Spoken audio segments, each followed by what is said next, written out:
আসসালামু আলাইকুম। আমরা এই ভিডিওর মাধ্যমে দেখব একজন টিএসএম কিভাবে ডিলারের অর্ডার ডিপোর কাছে প্লেস করবে বা ডিলারের যেই প্রোডাক্ট প্রয়োজন সেই প্রোডাক্টের এগেইনস্টে অর্ডারটা কিভাবে ডিপোর কাছে সাবমিট করবে। তো তার জন্য আমরা প্রথমে অ্যাপসে যাব। অ্যাপসে যাওয়ার পরে আমি একজন টিএসএম এর আইডিতে লগ ইন করে আসি। তো আমার কাছে যে ইন্টারফেসটা আসছে এটা সবার কাছে আসবে। এখানে আমরা নিচের দিকে স্ক্রল করলে এই যে অর্ডার পোর্শনটা আছে এইখান থেকে আমরা অ্যাড অর্ডারে চাপ দিব।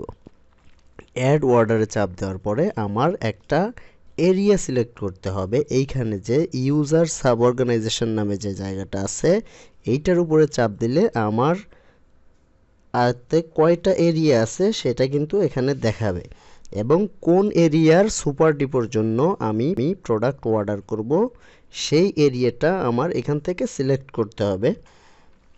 তো আমার এইখানে দুইটা এসডি আছে, একটা আছে যশোর এরিয়ায় আর একটাও যশোর এরিয়ায় আছে যেটা আনবারের ডিপো। তো আমি এখান থেকে যশোর এরিয়াটা সিলেক্ট করি। সিলেক্ট করার পরে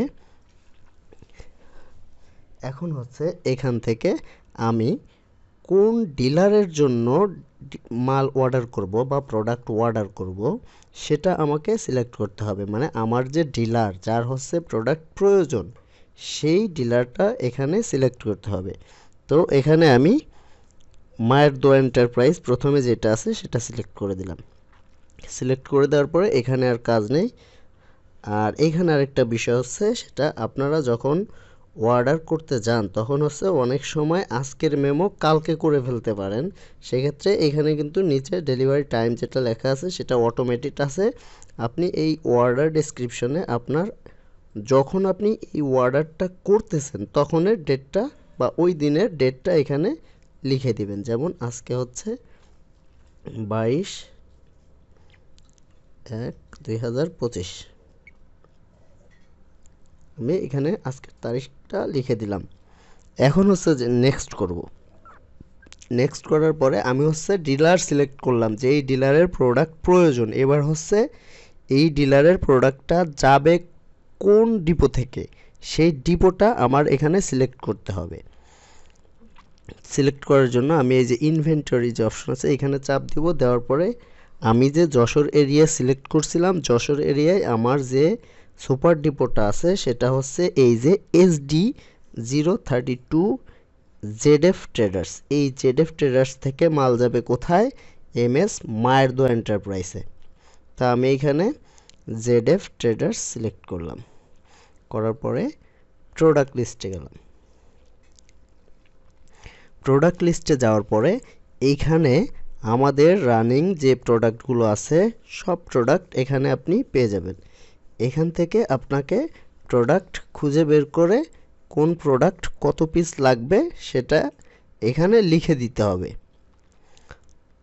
তো এইখানে একটা জিনিস খেয়াল রাখতে হবে সেটা আমরা এতদিন যে অর্ডারগুলো করেছি হেড অফিসে বা ডিপো থেকে যে মালগুলো ডিলার নিছে এই মালগুলো কার্টন হিসেবে গেছে। মানে এক কার্টনে কিন্তু এক পিস প্রোডাক্ট থাকে না, এক কার্টনে বেশ কয়েক পিস থাকে। যেমন কোনো কার্টনে 48 পিস, কোনো কার্টনে 40 পিস, কোনো কার্টনে 24 পিস, এরকম বিভিন্ন ক্যাটাগরির কার্টন কিন্তু আছে, বিভিন্ন সাইজের কার্টন আছে।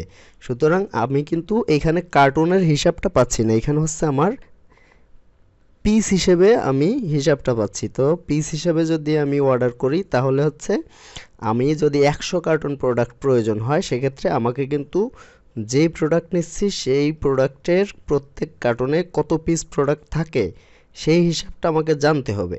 আশা করি প্রত্যেকটা টিএসএম এই বিষয়টা জানেন। যদি কেউ না জানেন আমাদেরকে ফোন দিবেন, আমরা আপনাদেরকে লিস্ট পাঠিয়ে দেব যেই লিস্টে এই হিসাবটা আছে। তো আমি এখান থেকে যদি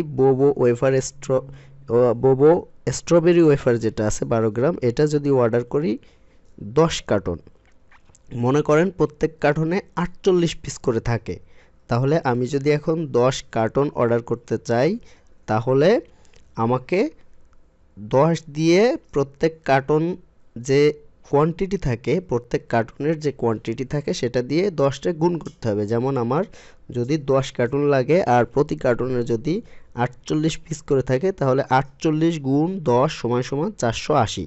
তাহলে আমি এখানে লিখব 480 পিস। 480 পিস সমান সমান 10 কার্টুন। হ্যাঁ, এটা প্রয়োজনে আপনারা আগে খাতায় রাফ করবেন, প্রথম কয়েকদিন প্র্যাকটিস করলে পরে এটা ঠিক হয়ে যাবে। আর আমরা চেষ্টা করতেছি আপনাদের এইখানে যে কোনো পরিবর্তন আনা যায় কিনা আপনাদের সুবিধার্থে। তো এভাবে হচ্ছে আপনারা প্রত্যেকটা প্রোডাক্ট খুঁজে বের করে সিলেক্ট করতে পারেন। অথবা আরেকটা সিস্টেম আছে, সেটা হচ্ছে এইখানে যে প্রোডাক্ট ক্যাটাগরি আছে, এইখানে আমি যদি চাপ দেই তাহলে কিন্তু বেশ কয়েকটা ক্যাটাগরি দেখাবে, যেখান থেকে আমি ক্যাটাগরি ওয়াইজ প্রোডাক্ট সিলেক্ট করতে পারবো। যেমন ধরেন এখানে আমার ওয়েফার, টোস্ট, রাইস, আদার্স, ওয়াইল, কুকিজ, কেক, বিভিন্ন আইটেম আছে। তো আমি যদি কেক আইটেম অর্ডার করতে চাই, তাহলে আমি যদি কেকের উপরে চাপ দেই, এইখানে কিন্তু যে কেকগুলো আছে শুধু সেইগুলো আমার সামনে আসলো। তো আমি বোবো vanilla cream filled cupcake এটা অর্ডার করব 10 কার্টুন। মনে করেন প্রতি কার্টুনে 50 পিস করে আছে, তাহলে আমি 10 কার্টুন যদি অর্ডার করি, 10 গুণ 50 সমান সমান 500 পিস।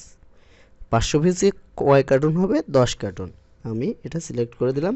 ব্যাস, এইভাবে আপনারা প্রোডাক্টগুলো সিলেক্ট করবেন। প্রোডাক্ট সিলেক্ট করার পরে আপনি নেক্সট করবেন। নেক্সট আসার পরে এই ফিল্ডে আপনার কোনো কিছু করতে হবে না। এখানে মূলত ডিসকাউন্টের অপশন এবং আপনার টোটাল বিল কত হয়েছে সেই বিলের অপশন। আপনি নিচের দিকে যদি আসেন, এখানে দেখবেন টোটাল বিল লেখা আছে। টোটাল বিল, এই যে টাকাটা আছে, এটা হচ্ছে আপনার এই যে এখন যে অর্ডারটা করলেন এই অর্ডারের টোটাল বিল। এখানে যদি আপনি ডিসকাউন্ট করেন, সেটা আপনি নিয়ম বহির্ভূতভাবে করতে পারবেন না। আপনার অফিস কর্তৃপক্ষের সাথে যোগাযোগ করে বা আপনার সিনিয়র অথরিটি যারা আছেন তাদের সাথে যোগাযোগ করে যদি কোনো প্রোডাক্টে ডিসকাউন্ট থাকে বা ডিসকাউন্টের সুযোগ তারা দেয়, তখনই হচ্ছে শুধু আপনি এখানে ডিসকাউন্ট করতে পারবেন। তাছাড়া এইখানে কোনো প্রকার ডিসকাউন্ট আপনি করবেন না। তো এইখানে হচ্ছে এরপরে আপনি নেক্সট করে দিবেন। আপনার কিন্তু কাজ শেষ।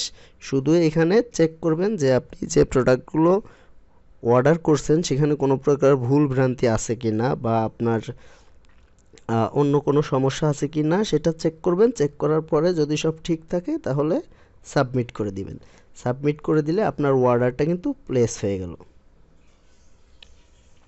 তো অর্ডার প্লেস হয়ে গেলে ডিলার সাধারণত প্রোডাক্ট ইনস্ট্যান্টলি নিয়ে যায় টাকা দিয়ে, অথবা যখন নিবে, মনে করেন আপনি অর্ডারটা তো আপনার প্লেস হয়ে আছে, এটা কিন্তু ডেলিভার্ড হয় নাই। তো এটা প্লেস হয়ে আছে, এটা ডেলিভারি করতে হবে। তো আপনার প্রোডাক্ট যদি ডিলার ইনস্ট্যান্টলি নিয়ে যায়, সেক্ষেত্রে আপনি ইনস্ট্যান্টলি এখানে এসে আমরা অর্ডার অ্যান্ড ডেলিভার্সে গেলাম, যাওয়ার পরে অর্ডার লিস্টে গেলাম।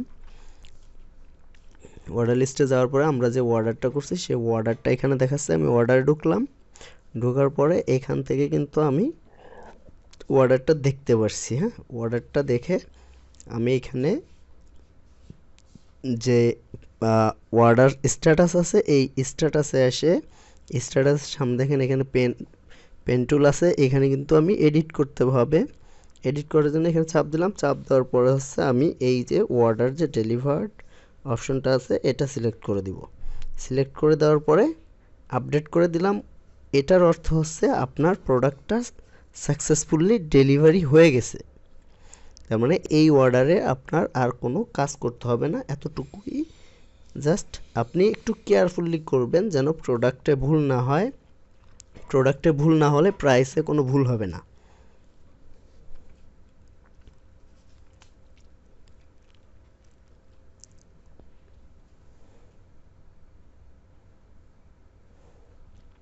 তো যাই হোক, এভাবে হচ্ছে অর্ডারটা কনফার্ম হয়ে গেল। এখন আমার যে কাজটা করতে হবে সেটা হচ্ছে আমি এখান থেকে আমার অর্ডার অ্যান্ড ডেলিভারিতে গেলাম, যাওয়ার পরে আবার আমার অর্ডার লিস্টে গেলাম, যাওয়ার পরে এখানে আমি যে অর্ডারটা করছিলাম সেটার উপর চাপ দিলাম। দেওয়ার পরে আমি যে অর্ডারটা করছি এটা কিন্তু আমি একটা কাজ করছি, কোম্পানির জন্য আমি একটা কাজ করছি। এখন আমি কাজটা যে করছি সেটা বোঝানোর জন্য আমি যে টাস্কটা করতাম রেগুলার যে টাস্কের যে অপশন আছে, আমরা ওইখানে অ্যাড কুইক টাস্ক নামে যে অপশনটা আছে সেই অপশনে আপনার যেতে হবে না। এইখানে উপরে দেখেন এই যে জেনারেট টাস্ক লেখা আছে, আপনি জেনারেট টাস্কের উপরে চাপ দিলে আপনি যে কাজটা করলেন আপনার কিন্তু টাস্ক আকারে আমাদের কাছে চলে আসবে বা হেড অফিসে চলে আসবে। তখন হেড অফিস কিন্তু বুঝতে পারবে যে আপনি একটা কাজ করছেন, কোম্পানির জন্য আপনি কাজে আছেন। তো এভাবে হচ্ছে আপনারা কাজগুলো করবেন। আর এছাড়া যদি কোথাও কারো বুঝতে কোনো প্রকার অসুবিধা হয়ে থাকে সেক্ষেত্রে আপনাদের হেড অফিসের যে নাম্বার আছে সেই নাম্বারে ফোন দিবেন, অথবা এমআইএস সেকশনে যারা আছেন তাদের সাথে যোগাযোগ করবেন। আপনাদের সমস্যা আশা করি সমাধান করে দিবে ইনশাল্লাহ। সবাই ভালো থাকবেন। আল্লাহ হাফেজ।